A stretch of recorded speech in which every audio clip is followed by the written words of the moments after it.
O kaip tas pugelis čia? O girdi pasižiūrėjau, čia normaliai yra? Nu kaip spalva, tokia nieko atrodo. Nu dar 5 minutės palaikyk ir vienam traukti, aš galvoju.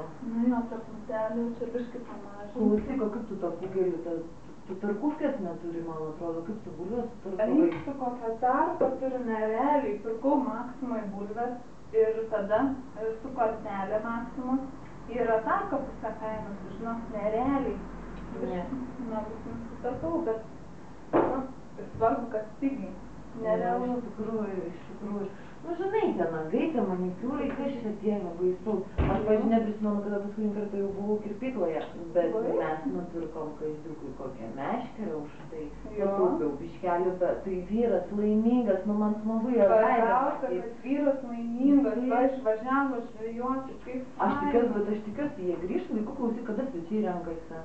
Nu, už pusvalanduko jau maždaug. Nu, bet tai ką, mes jau pasidarėm viską. Viskas, Grindis išsiplovėm, langus jau vakar išsiplovėm, išsivalėm.